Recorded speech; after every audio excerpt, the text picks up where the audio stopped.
6h46, il est l'heure d'ouvrir le kiosque d'Europe 1. Thomas Soto.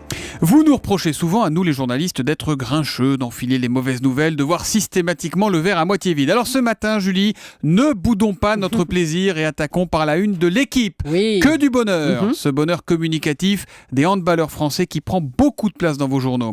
Trop fort s'enthousiasme le Midi Libre. Ils sont époustouflants, applaudit Presse Océan. Indestructible pour Nice Matin ou la Nouvelle République.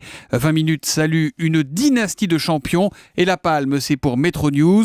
Les Bleus remettent les pendules à l'or. Les pendules à l'or. Oui. Bon, passé ces moments d'allégresse, aujourd'hui en France se demande quand même s'il faut croire les chiffres du chômage. Évidemment, on redescend un peu en intensité.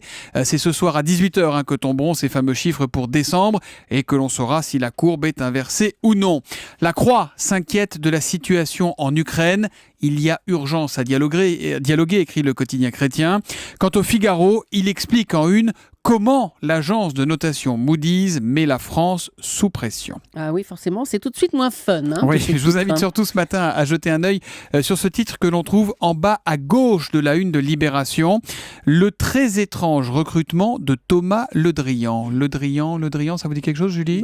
Oui, le ministre de la Défense. Oui, c'est son fils Thomas. Il a 29 ans et il vient d'être nommé chargé de mission auprès du président du directoire de la SNI, la Société Nationale Immobilière. La SNI, c'est une filiale de la Caisse des dépôts et c'est tout simplement le plus grand opérateur en France dans le domaine du logement social. Thomas Le Drian a même été bombardé au sein du très sélectif comité exécutif de la SNI. Alors Libé nous apprend de ce garçon qu'il est diplômé d'une école de commerce de réputation moyenne, qu'il est sans grande expérience du logement social, qu'il a un CV encore peu garni et modeste. Bref, qu'a priori, il n'a pas grand-chose à faire là. Mais alors pourquoi lui, à ce poste ? Le journal Thomas a sa petite idée, Julie. En fait, le patron de la SNI, André Hichet, avait une étiquette de sarkozyste collée sur le front. Il a donc beaucoup craint pour son fauteuil avec le retour de la gauche au pouvoir. Il aurait donc voulu bétonner son poste en recrutant le fils du ministre. Au sein de la SNI, cette affaire passe moyennement bien. Certains se disent un peu effarés. Ça leur rappelle la tentative avortée de placer le fils Sarkozy à la tête de l'EHPAD à la Défense il y a quelques années. Et puis dernière précision, au mois de juillet, Jean-Yves Le Drian, ministre de la Défense et père d'eux, a remis personnellement l'ordre du mérite à André Hichet. Pour l'instant, ni l'un ni l'autre n'ont voulu réagir. Affaire à suivre sans doute, Julie. Europe 1, 6h49. À la une des régions, votre rendez-vous quotidien avec une actualité régionale. Bonjour Marion Calais. Bonjour Thomas. Aujourd'hui, on fait plus fort que Cabrol. Prédiction de la météo pour toute l'année 2014. Et oui, grâce à l'Est républicain qui raconte ce matin cette tradition vieille de plus de 70 ans.